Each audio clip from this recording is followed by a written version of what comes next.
Okay, and welcome to the first of these online sessions. And the focus of today's class is the death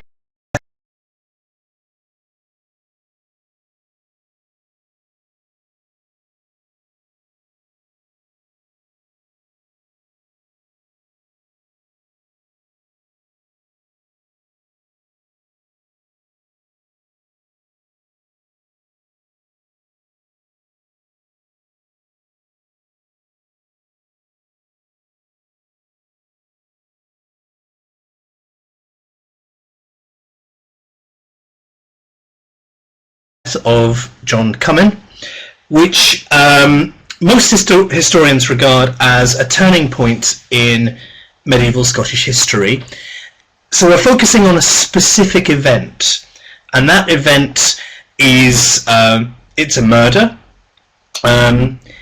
There's to a certain extent there's a mystery about exactly what happened. We know some of the broad outlines. We don't know some of the specifics, and one of the mysteries is why it happened. Why did Robert Bruce kill John Comyn in this particular circumstance? So we're going to be exploring some of that. We're going to be thinking about why this event is a turning point. And one of the key reasons for the tutorial is to open up the question of the assessment question that relates to the death of John Comyn. Essentially what you'll get in the assessment is two primary sources. A Scottish chronicle, an extract from a Scottish chronicle, an extract from an English chronicle, and you're asked to compare them. So I'll talk a bit more once we've looked at the subject about what that actually involves. But first we need to discuss the event itself. I'm actually going to start by getting us to focus on who John Comyn was. Now, in some respects we've already talked about this. I've mentioned John Comyn a few times. As I say on this slide, his significance is that he was the leader, really, of the community of the Roman Scotland in the years leading up to his death. So particularly during the resistance from 1296 to 1304, Comyn is an absolutely central figure in organising that resistance. He's a proven general.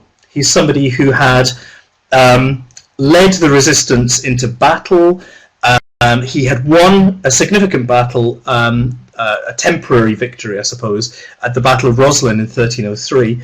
So he had good credentials, and one of the things we're going to talk about just to begin with is an article that was published by a historian called Alexander Grant back in 2007. And Grant has argued that during this period after 1304, because Comyn had led, if you remember, essentially the surrender of the resistance to Edward I in 1304, but he'd managed to get quite good terms. And I think one of the things we were talking about last week is that, in a way, the Scottish nobles are waiting for Edward I to die. He's an old man by this point, and with the fact that John Balliol is not going to come back, that is now an accepted fact by 1304 to 1305. Alexander Grant says there is a serious prospect of John Comyn becoming the King of Scotland, even though he doesn't have a particularly great claim to be king, just in terms of inheritance. But he's well connected to the Balliol family through marriage, and he's the leader of the Comyn faction. And with all of the other credentials that we've talked about, he is in pole position to become the next King of Scotland.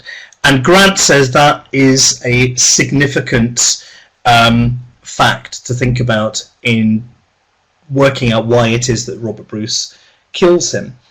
The other thing to say just before I move away from this is that I did talk about how Robert Bruce himself is doing the same thing. He is campaigning to be King of Scotland. He has, after the Balliol claim, he has the best claim in terms of inheritance to be King of Scotland, and he's also been very clever in putting together alliances with the bishops, particularly William Lamberton. So what Alexander Grant is laying out is you've got two competing campaigns to become the next King of Scotland, should Edward I die or should the English leave. John Comyn and Robert Bruce, so it becomes a very stark choice at that point. Okay, so that's essentially reminding you who John Comyn is and why he's important. So the next bit is to just think a bit more about why Alexander Grant thinks that John Comyn was campaigning to become King of Scotland. And essentially, he bases this on one piece of evidence.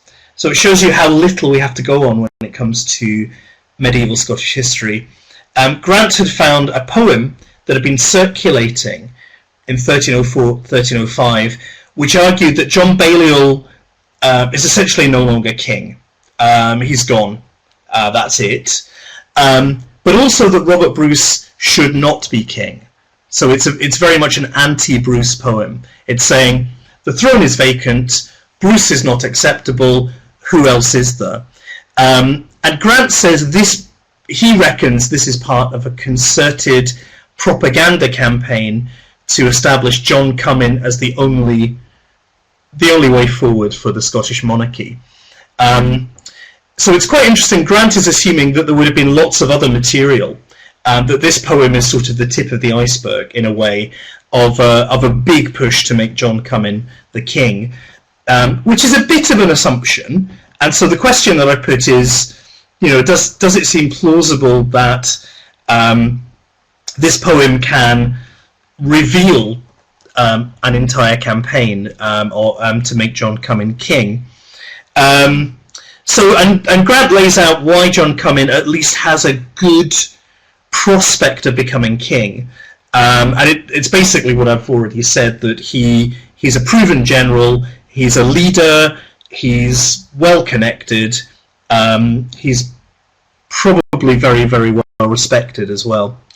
And the flip side of that is that the Bruce family are still very much in the doghouse at this time. They are seen as having sided with Edward, having been treacherous to a certain extent, and slippery and not trustworthy. So that's the argument that the Cummins are making to exclude Bruce and push their own man as king.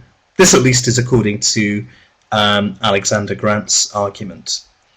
Okay, so Alexander Grant's argument is quite interesting because before he published that article, it was widely assumed by historians that Robert Bruce had no real motive to kill John Comyn in 1306. That it sort of came out of the blue in a sense. And that's something that we'll talk about in a moment. So Alexander Grant is laying down there is actually probably quite a strong motive for Bruce to kill John Comyn at this time. So to explore that a bit further, so Grant is trying to understand what could possibly have driven Bruce to this action. So the way that Grant puts it is, if Comyn was attempting to make himself king, if John Comyn was pushing this campaign, Bruce very possibly panicked, felt if this was about to happen, if say Edward I died in the next few months, John Comyn is suddenly proclaimed as king, then the Bruces are out forever. They are being pushed to the side, possibly pushed out of Scotland altogether. And so, from Grant's point of view, the meeting that Bruce calls when he summons John Comyn to meet him in this church, the Greyfriars Church in Dumfries, in early 1306, Grant says this is part of a plan to get rid of Comyn. It's basically either Comyn or him, and that Bruce is panicked into deciding this is something that he has to do. But as I say at the bottom of this particular slide, Historians disagree over how to interpret these events. It's not absolutely clear-cut that that was Bruce's intention. So what I'm going to do is turn to basically what the medieval sources tell us about this, and then how historians interpret these sources. So the first source that we're going to look at, or the first set of sources, is really English chronicles. So in the years after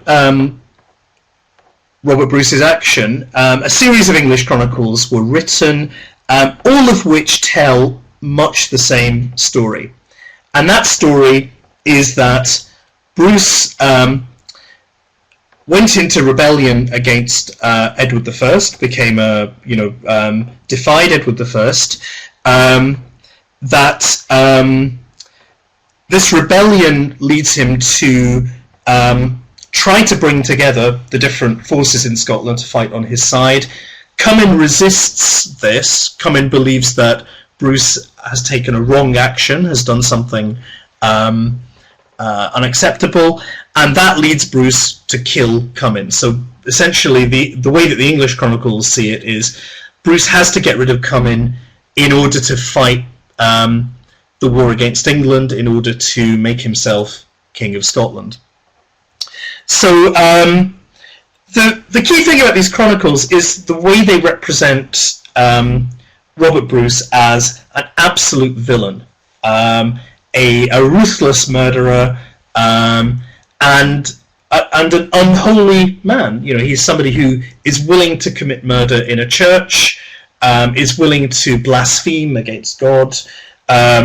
So, you know, in the English chronicles, Bruce is absolutely seen as a vile character, a vicious character. And of course, the reason they see him in this way is because of the way in which he has double-crossed Edward. He has gone against the English, having previously been an English ally. So they see him as, you know, just an utterly unprincipled and vicious character. So, I mean, this is essentially the English viewpoint. The way that they frame the action is that Comyn, by refusing to go along with Bruce, angers Bruce. Bruce kills Comyn, and having left the church, according to at least one of the English sources, they receive word that Comyn survived, is being treated by friars, so Bruce's men go back in and finish the job. So it's just ruthless, it's nasty, it's criminal from the English point of view. So obviously, this is anti-Bruce propaganda. The English chronicles all have a vested interest in making Bruce look as bad as possible. They all believe, and this is, I'm quoting Grant here, they all believe that Robert Bruce was planning to become king well before Comyn's death. Comyn had to be removed, so in all the English chronicles, the killing is planned. So however angry Bruce may have got at the church itself, it was all part of a setup. Comyn has been set up, he's been lured to the church, and he's been murdered when he's least expecting it. So what's interesting also about this, as well as presenting Robert Bruce as a completely villainous and unholy character, these English chronicles sort of set up John Comyn as almost a sort of saintly martyr, which is quite interesting, of course, given that John Comyn had until recently been an enemy of the English. But in the English chronicles point of view, it makes sense to make John Comyn a sort of a victim, an innocent figure, somebody who is the opposite of Bruce. So he's honourable, he is outraged by Bruce's treachery, he is somebody who's standing up to Bruce's sort of villainy and unholy actions, and, you know, Comyn is therefore presented, you know, almost as a kind of heroic and virtuous figure. What's interesting about that is that by the time these English chronicles were written a few years later, most of the Comyns who survived the fight against Bruce are down in England.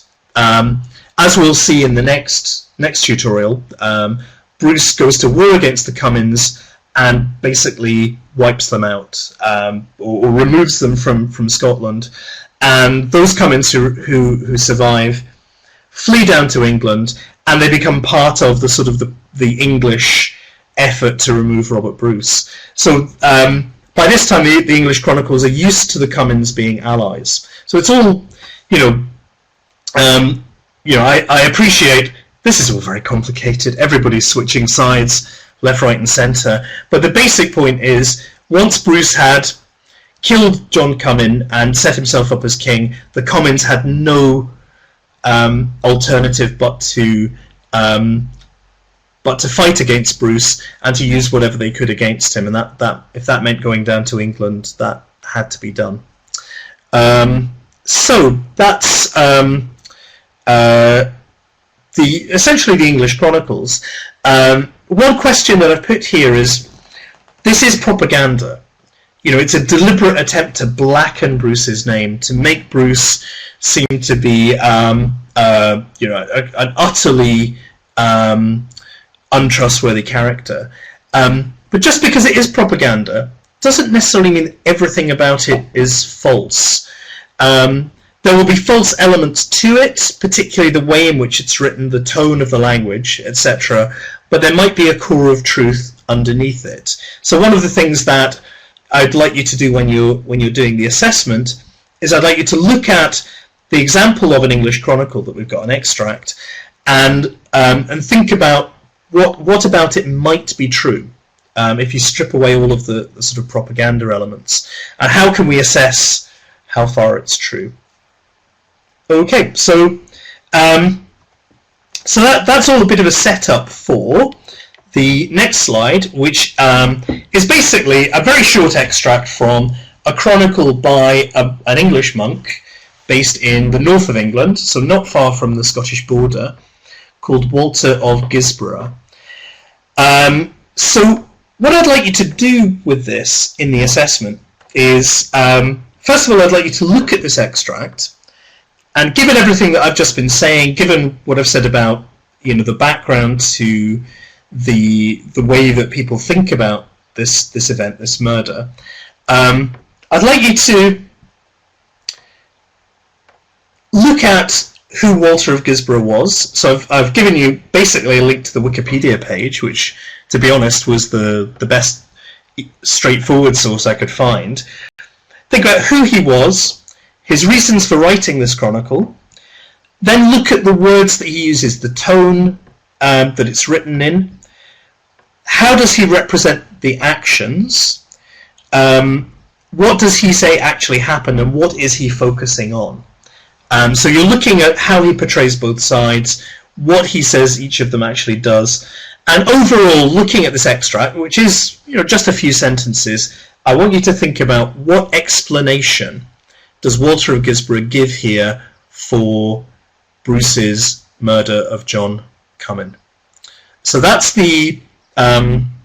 that's basically the first part of the document analysis question. What you've then got to do is you've got to compare it with a Scottish Chronicles account.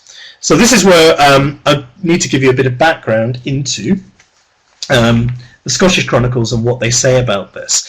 Now, got to step back a little bit now and think about the run-up to the meeting between John Comyn and Robert Bruce. Why were they meeting in the church in the first place? The English Chronicles just assume that Bruce goes into rebellion against Edward, and he summons Comyn essentially to kill him, to get him out of the way before fighting against Edward. The Scottish Chronicles give a slightly more complicated version of what happened. So as I say here, in pretty much all of the Scottish Chronicles, they give a more of a backstory to this. So they all say that essentially Comyn and Bruce had met at some point in 1305 when they were both on the same side. They were both submitted to the English king. They'd met together, and they had they had agreed what to do in the event of the English king dying and Scotland gaining its independence again. And essentially what they agree is what is called the land for crown deal. So the way that it's represented is that Bruce basically goes to John Comyn and says, which would you rather have? Would you rather be the next king of Scotland, or would you rather have land? Would you rather have my land? And Bruce basically says, you can choose either. I will acknowledge you to be the next king of Scotland if you give me your land, or if I give you my land, you recognise me as the next king of Scotland. So it's the land for crown deal is the way that it's often talked about. So the idea is that Bruce wants to bring Scotland together, and he's basically burying the hatchet, offering this this peace deal to come in and saying, look, one of us has got to be king, the other one's got to be happy with that. What's the best way we can work this out? And essentially Bruce is saying, we can do a swap. We can swap some land and work this out. So that's what the Scottish Chronicles say happened. We do not have first-hand documentary evidence of this meeting or this deal. This only comes out in the Chronicles. So that's something to bear in mind about this. So according to the Chronicles, the Scottish Chronicles, what Comyn said to this was, I am happy for you, Robert Bruce, to be king if you give me your land.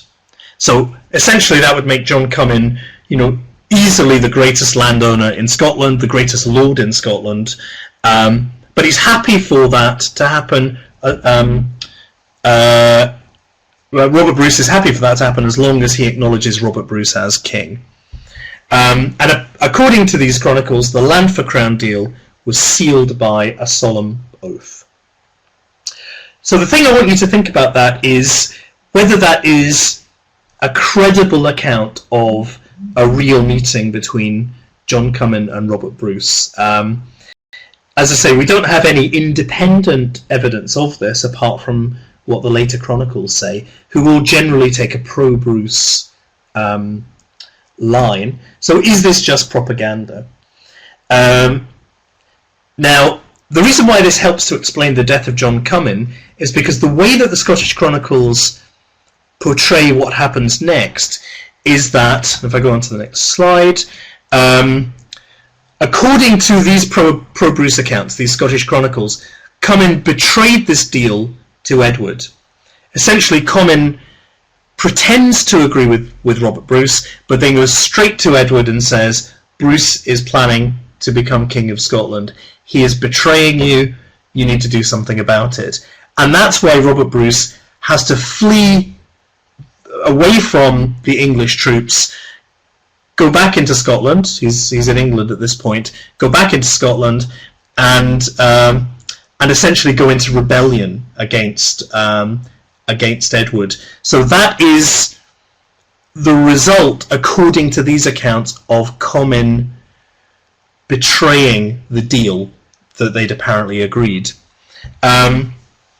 So the background then to the meeting, the reason why they're meeting in the church in Dumfries in the first place is because Bruce wants to know why Comyn has betrayed him. So it's really an agreement that that they're going to meet, they're going to hammer out. Well, Bruce wants to find out, why did you betray me? And the reason why they're meeting in a church, according to the pro-Bruce accounts, is so that they will be on sacred ground, they'll be on neutral ground. It's so that they won't start fighting against each other. But according to these accounts, when Bruce accuses Comyn of treachery and of breaking his word, Comyn then provokes Bruce in some way, that he's violent towards him, and Bruce essentially is reacting to this provocation. So the point that I make in this PowerPoint is that the pro-Bruce accounts cannot get around the fact that Bruce killed Comyn in a church. That is just a bad thing. But what they want to do is try and explain why Bruce was so angry, and that Bruce is angry because Comyn is a traitor. He's somebody who's betrayed his oath, betrayed his word. He's provoked Bruce, and Bruce basically just loses it and thinks, I cannot bear this guy anymore, and he lashes out, and it's a brawl, basically. And remember, they'd already got into a brawl when they were both Guardians of Scotland a few years earlier in Peebles. So, you know, in that sense, it's a natural result of two very, very hot-headed young men, you know, with a lot on the line, both under very stressful circumstances and a situation that's kind of got out of control. They start fighting against each other, and it just so happens that it's Bruce who kills Comyn rather than Comyn who kills Bruce. Could have been the other way around. It's a brawl, basically. So in this account, in the Scottish account, Comyn is the godless and evil man who essentially is violating the space of the church by being provocative and being violent. He's also thrown away this unity, this deal that Bruce had been offering him. So Comyn is sort of, you know, this incredibly treacherous figure. Bruce, on the other hand, is represented as a kind of agent of God. He's an agent of Scottish unity. He's somebody who's trying to do the best for everyone, and Comyn has basically destroyed that.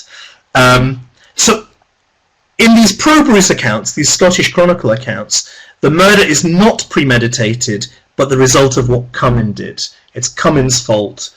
Essentially, he had it coming to him, if you pardon the pun. That wasn't meant to be a pun, actually. So it basically gives Bruce a stronger motive, or a rather a defensible motive for killing Comyn. It makes it seem like it's more understandable, it's more natural, and that Bruce certainly didn't plan any of this. So that's the Scottish Chronicles account, and the example that I've got of a Scottish Chronicle account is here, and it's a chronicle called the Gesta Annalia 2, which sounds complicated, but it's basically just a continuation of an earlier chronicle. So I've given a bit of information about the chronicle. It's a Scottish chronicle compiled in the 1370s, we think by monks in Fife. It's sometimes called John of Fordun's chronicle, and I've done that myself in the past. That's probably a mistake. There's a man called John of Fordun who'd written an earlier version of the chronicle, but he didn't actually cover this part of it. I mean, in a way, that's just, you know, it's difficult to know who wrote specific chronicles sometimes. So what I want you to do with this is I want you to look at what the chronicle says in this extract, look at the words, look at the tone, look at what actions it's focusing on, what explanation it's giving, and how it portrays both sides. And I think as part of your assessment, if you just do that, you just do a kind of summary of what this chronicle says and how it says it, that is basically the next part of the assessment, of answering the assessment question. Okay, so that is the Gesta Annalia. So just for this last bit, and I realise I've kind of rushed through quite a lot of material here, but hopefully you'll have plenty of opportunity to ask questions and discuss this, you know, through comments and through forums. But I just want to talk a bit now about how historians have interpreted this. So you've got, from the medieval sources, you've got these two accounts. You've got the English Chronicles, you've got the Scottish Chronicles, and historians generally have to try and make a decision between the two of them, which seem more plausible, and that's really what I'd like you to do in your assessment question as well. Just look at them and think about which seems to make more sense.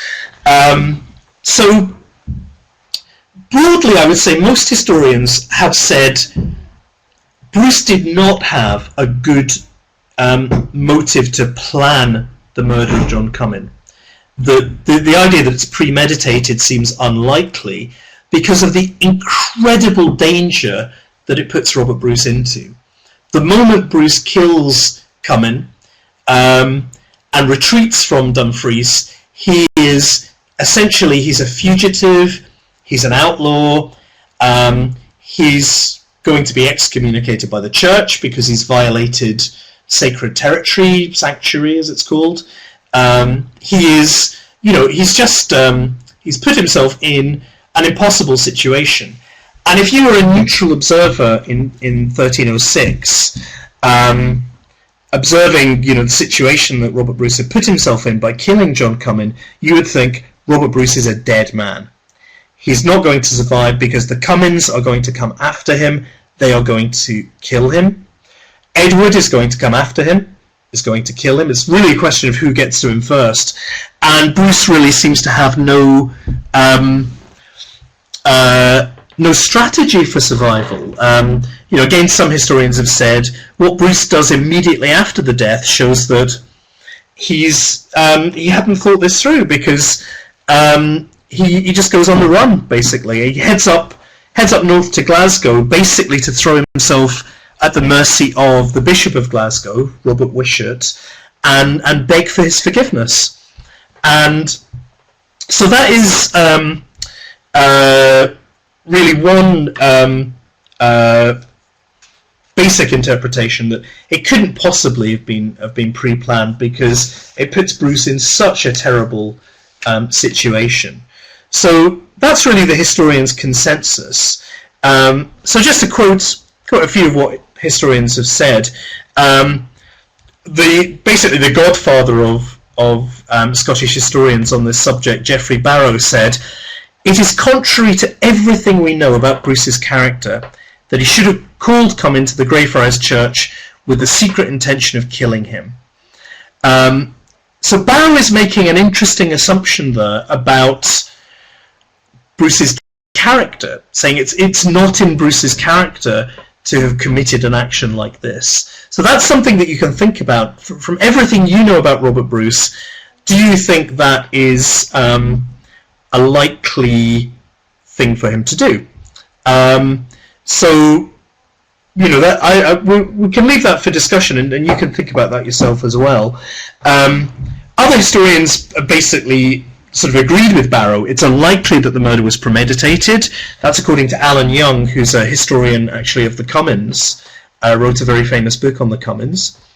And an English historian, Michael Presswich, said Comyn's death was not premeditated, but was the result of a quarrel over Bruce's plans. So again, that basic interpretation, this was an accident. It was two men, very bad-tempered, very violent, lashing out at each other, and it just so happened that Bruce dealt the fatal blow to Comyn rather than the other way around. So, and I would say up until sort of 15 years ago, it was very, very hard to find a historian who would have agreed anything, who would have said anything else from outside this consensus. But the historian Alexander Grant, who I mentioned, he published his article in 2007, where Grant basically says, because of this new piece of information that he believes he's found, this poem, this campaign to make John Comyn king, he believes that Bruce very possibly, if not probably, believed that he had to kill John Comyn in order for his ambitions to be realized.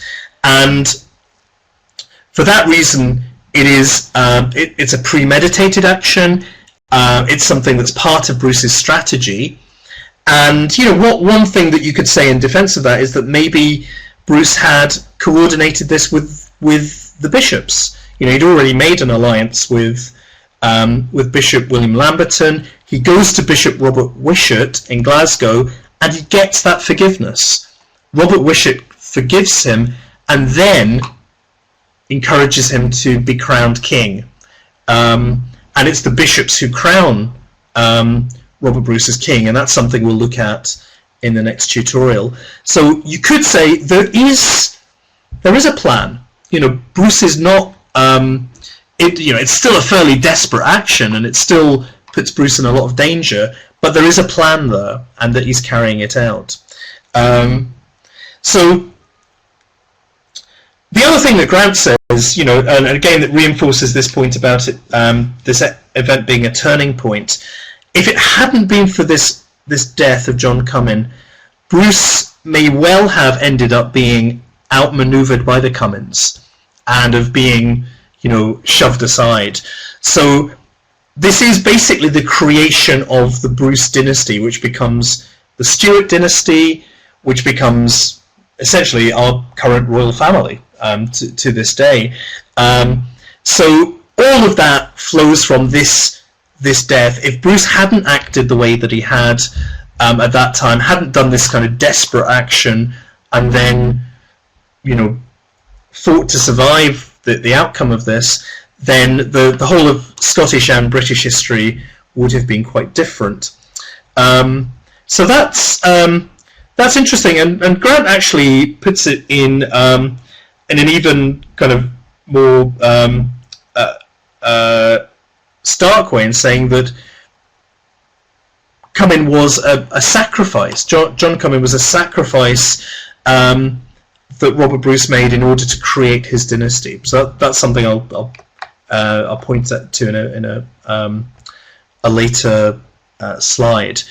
So one kind of last point, I suppose, really on all of this is the way in which Alexander Grant's article, published in 2007, shifted some historians' views about what Robert Bruce was up to.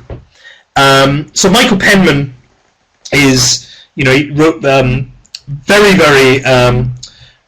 very good biography of Robert Bruce back in 2014. Really terrific piece of history. Not the easiest read, actually. It's very, very detailed. But he wrote this this biography. But prior to that, Michael Penman had written another book on the subject in 2002. So in 2002, Penman says Bruce's sacrilegious murder cannot have been prearranged. So Penman is not convinced. He believes in the consensus, basically, that it was the product of a quarrel, it was personal animosity, frustrations, it just came pouring out. So that's the old kind of traditional view.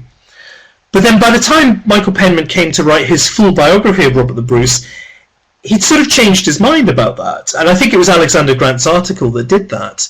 So Penman writes, in probably declaring his own intention, this is talking about John Comyn, at some point to take the throne and resume the fight, Comyn provoked a ruthless calculation by Robert Bruce. So instead of it being, an accident, Michael Penman is now saying it's a ruthless calculation. For Bruce's cause to advance, he needed actual support from the Comyns, or they had to be removed, and this prevents the real possibility that the killing was no mere act of hot blood, which is the way it had been seen in the past, but premeditated slaughter, a preemptive strike, and ready to be committed if Comyn and Badenoch said the wrong word. So there was a plan, and the Greyfriars Church murder was the carrying out of that plan. So I think it's quite interesting, as I've said in my questions here, this is quite a shift of historical opinion. So I want you to think about how it affects the way in which we view Robert Bruce, what other implications it might have for our interpretation of this whole period, and essentially whether you agree with that. Do you think that Bruce had it in him to plan and carry out a premeditated murder like that? Okay, so finally, as I say, Alexander Grant said that Comyn is a sort of sacrifice to a new period in Scottish history, really.